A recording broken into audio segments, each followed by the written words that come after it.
할렐루야. 현대 기독교 신앙에 있어서 큰 시험거리를 한번 말해보자라고 한다면 무엇을 말할까요? 아마도 많은 분들이 다양한 것들을 이야기하실 텐데 저는 이것을 한번 생각해 보면 좋겠다 싶습니다. 그건 바로 현실이라는 것입니다. 이 현실이라는 시험, 현실이라는 핑계, 이것이 우리의 발목을 잡고 있구나 생각을 해보게 됩니다. 제가 그동안 목회를 감당하면서 섬기면서 신방을 참 많이 했는데요. 그 가운데는 사업체 신방도 많이 있었습니다. 그런데 제가 신방한 사업체 가운데서 지금 너무 좋습니다. 지금 너무 최상입니다. 이렇게 말씀하시는 사업체는 그렇게 많지 않았습니다. 대부분 다 힘들다고, 지금 불경기다, 조금만 더 참으면 어떻게 될지 모르겠습니다, 뭐 기도해 주십시오, 이런 데가 훨씬 더 많았습니다. 근데 저는 그러면서 크게 두 종류의 성도님들이 계신 것을 봤습니다. 한 부류는요, 상황이 힘들수록 자꾸 교회에서 멀어지는 분들이었습니다. 할 일은 많고 일손이 딸립니다. 그래서 시간이 없다는 겁니다. 쉬는 시간도 내기 힘듭니다. 그래서 교회에 오기도 힘듭니다. 이렇게 되시는 분들이 여럿이 계셨습니다. 자, 그런데 반면에 또 이런 분들도 계셨습니다. 바쁠수록 더 시간을 쪼개서 신앙 활동을 지키려고 애쓰시는 그런 분들입니다. 제가 만난 한 가정이 기억이 나는데요. 거기는 이제 부부가 함께 비즈니스를 운영하고 계셨는데, 부부가 교회 오실 때 격주로 오셨어요.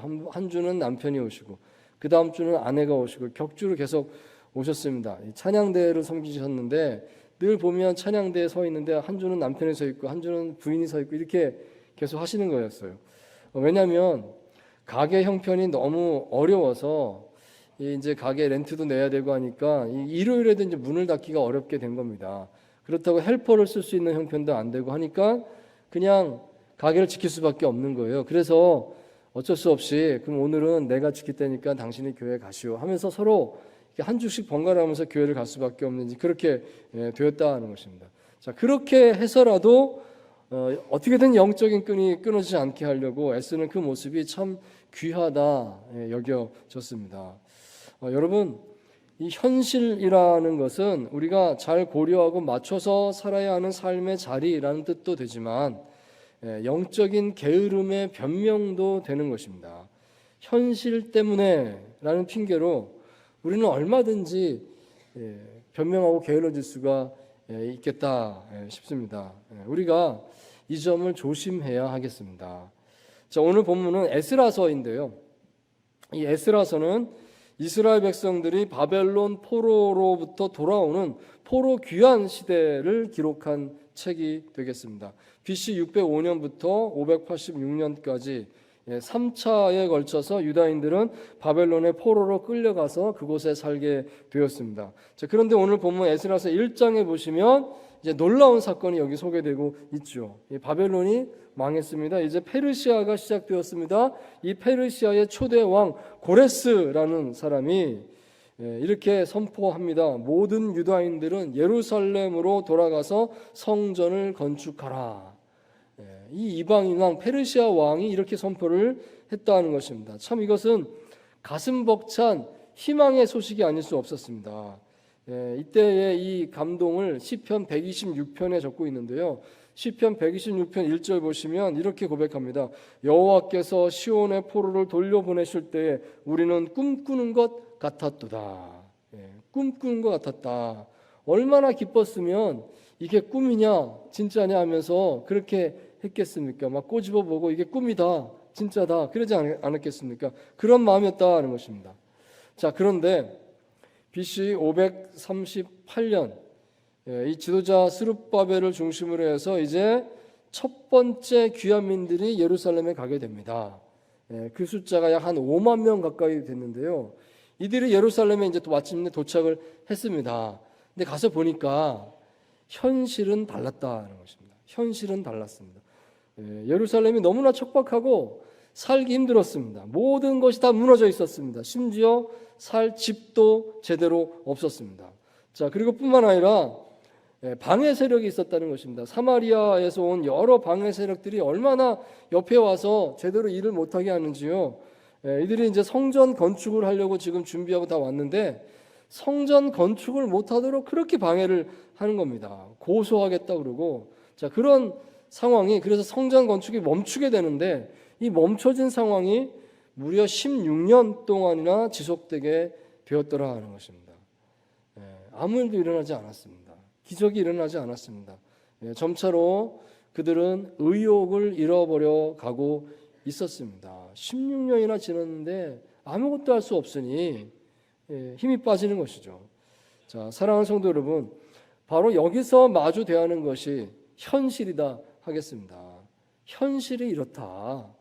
자, 이럴 때 우리는 어떻게 해야 될까요?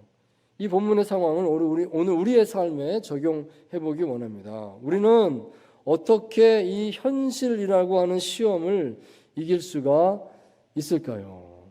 자, 첫째로 함께 생각합니다. 하나님께서는 하나님의 말씀을 따라 적극적으로 일어나는 자를 통하여 일하시고 더 크게 역사하신다는 사실을 기대하십시오.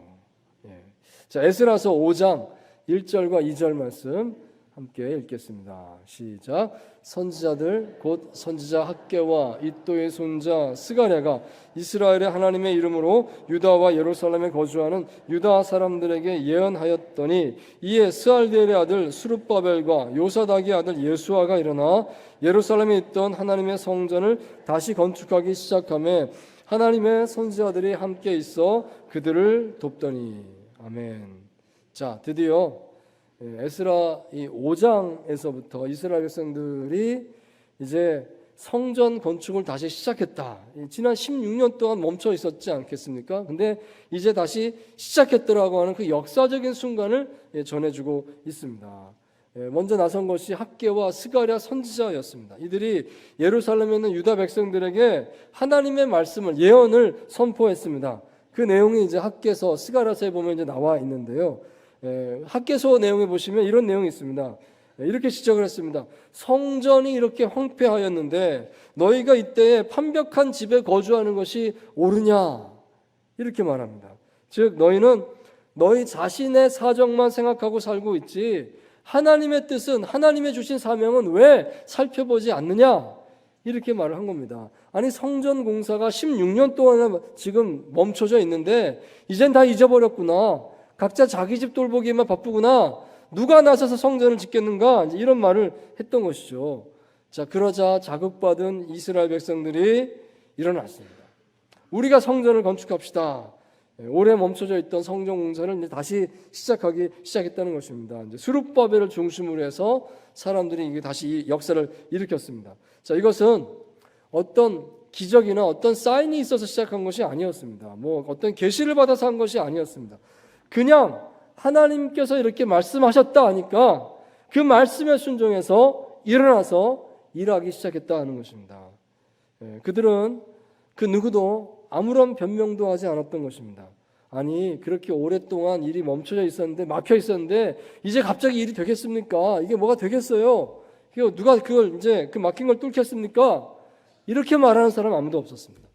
아니, 방해자들이 이렇게 많지 않습니까? 그들이 방해해서 이제 못하게 된 건데 또 와서 또 방해하지 않겠습니까? 그러면 또 멈출 텐데요. 이렇게 말하는 사람도 없었습니다. 그런 얘기 안 했습니다. 그냥 일어나서 시작했더라 하는 것입니다. 자, 그렇게 했더니 아니나 다를까 방해자들이 달려왔습니다. 이 사마리아에서 온 사람들인데요. 이 사람들이 와서 너희들 무슨 권한으로 성전 건축을 또 다시 시작하느냐? 누가 시켰냐? 이러면서 따져묻기 시작하는 겁니다. 자, 그들은 그때 담대하게 답을 합니다.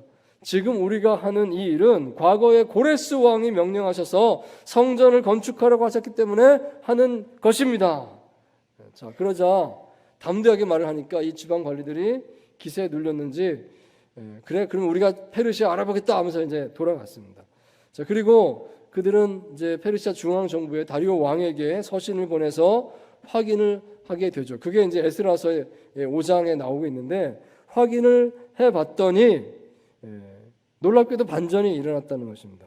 이 다리오 왕은요, 평소에 그 자기 선조 이 고레스 왕을, 초대 왕을 매우 존경하는 사람이었다고 합니다. 그래서 이 고레스 왕이 그랬다 그러니까 이 고레스 왕의 기록을 다 찾아서 본 것입니다. 봤더니 정말로 고레스 왕이 그때 이 예루살렘으로 가서 유대인들은 성전을 건축하라, 이 명령을 내린 것을 발견하게 되었다는 것이죠. 자, 그래서 다리오가 답을 했습니다. 이렇게 답을 합니다. 성전 건축 공사를 해라. 그것도 적극적으로 최선을 다해라. 아무도 성전 건축을 이제 방해할 수 없다. 만약 성전 건축을 방해하는 자가 있다면 그는 엄벌에 처하노라. 이런 답이 왔습니다. 그렇습니다. 하나님께서 역사하신 것이었습니다. 그들이 더 이상 현실에 핑계대지 않고 하나님 말씀에 순종해서 일어나서 일하기 시작하자. 그러자 하나님의 능력의 도움이 나타났습니다. 하나님 어디 계시냐? 하나님 도대체 아무것도 안 하신다 라고 했었지 않습니까? 하지만 이들이 일어나서 일하기 시작하니까 하나님께서 도와주시더라. 이걸 경험하게 되었다는 것입니다. 여러분, 이것은 오늘 우리에게도 마찬가지다 하겠습니다. 현실적으로 나는 힘듭니다. 그런 핑계 대지 않고요. 현실적으로 이게 일이 된단 말입니까? 안 될 겁니다. 이런 변명하지 않고요. 일단 일어나서 순종하는 사람에게 하나님의 도우심이 나타날 줄 믿습니다. 현실을 앞세우면 안 되는 겁니다. 자, 두 번째로 우리는 때에 맞춰 이끌어 주시는 하나님의 선한 도우심의 손길이 반드시 있음을 반복해서 선포해야 하겠습니다. 자, 7장입니다. 7장으로 가겠습니다. 6절과 또 9절 말씀 우리 각각 읽도록 하겠습니다. 먼저 6절 있습니다. 시작.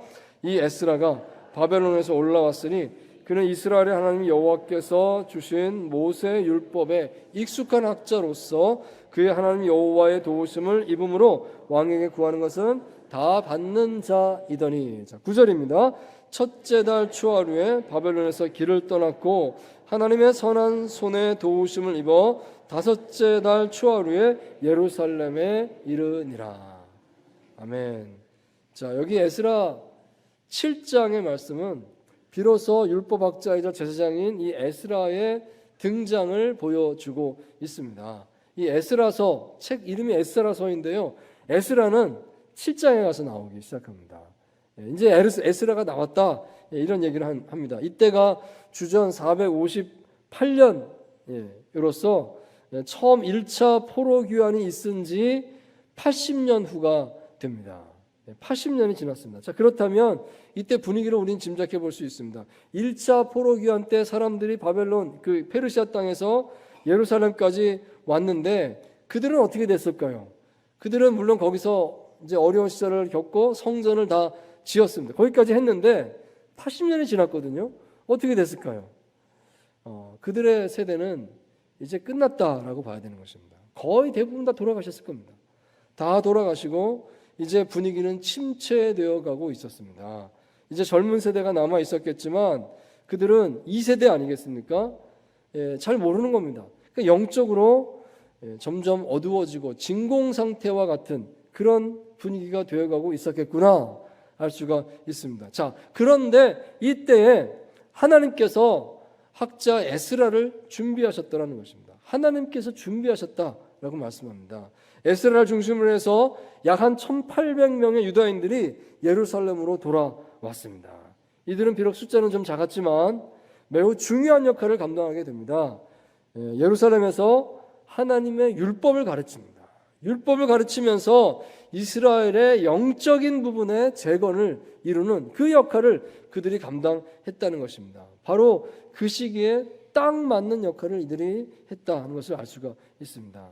자, 그런데 우리가 조금 전에 읽은 그 본문을 다시 한번 보시면요, 여기 보시면 눈여겨볼 표현이 여기 들어 있습니다. 6절에 9절에 공통적으로 나오는 표현이 하나님의 선한 손의 도우심, 이런 표현입니다. 여기 6절에 손이란 말은 없지만 원문에 보면 나와요. 손. 번역하면서 손이 빠졌는데 하나님의 손에 선한 도우심, 이런 구절이 여기 나오고 있습니다.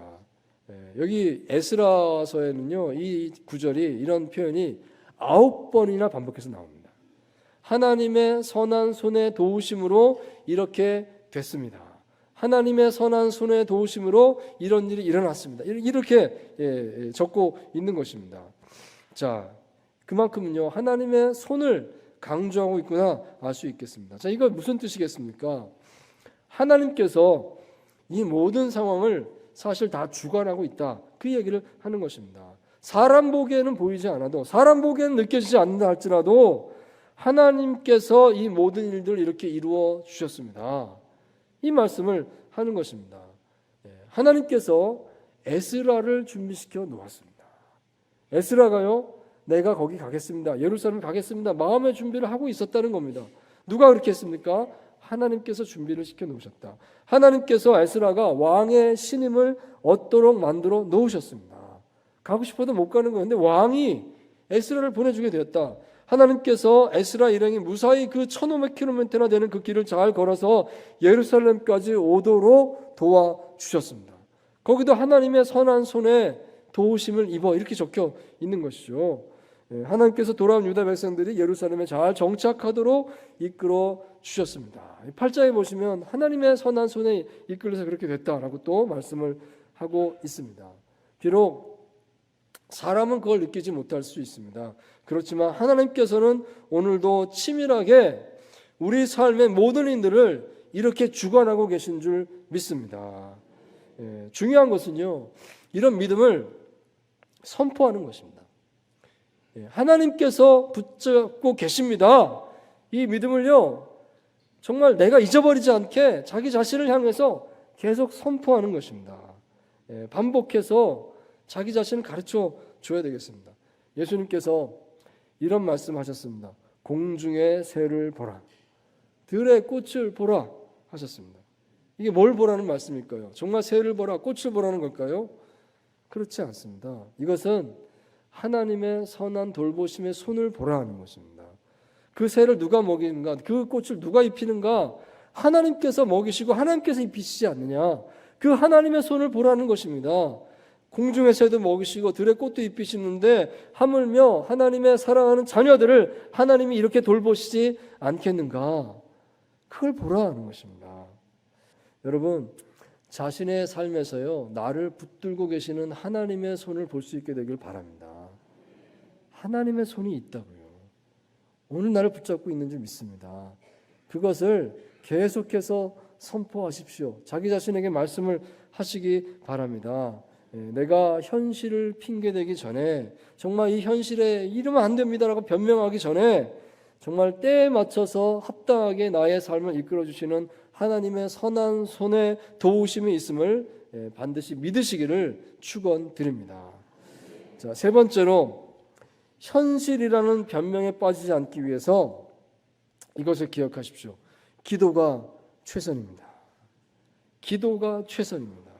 자, 9장 말씀 보겠습니다. 9장 1절, 2절, 그리고 5절, 6절 말씀 연달아 읽도록 하겠습니다. 함께합니다. 시작.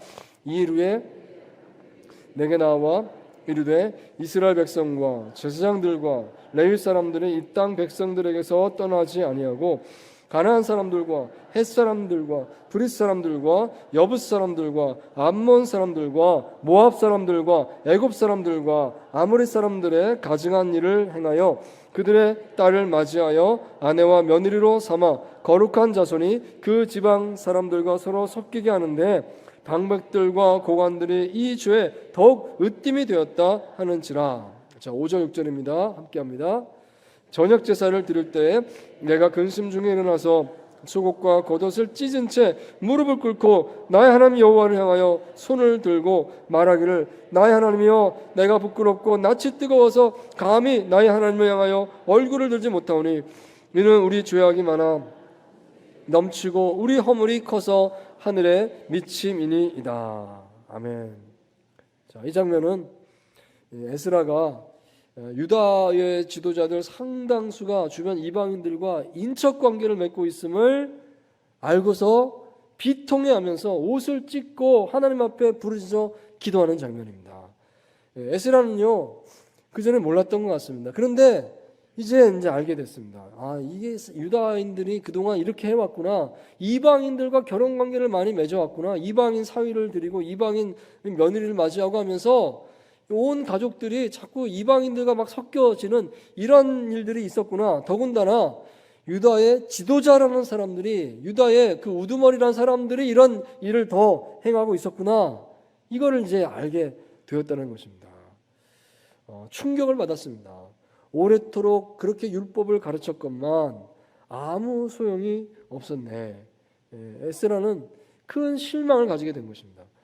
오직 하나님의 은혜로 이렇게 바벨론, 페르시아 그 포로에서 돌아오게 되어서 나라를 회복하게 되는 이런 선물을 받게 되었는데 어떻게 금방 이렇게 그 모든 은혜를 잊어버리고 이방인들과 통혼할 수 있다는 말인가?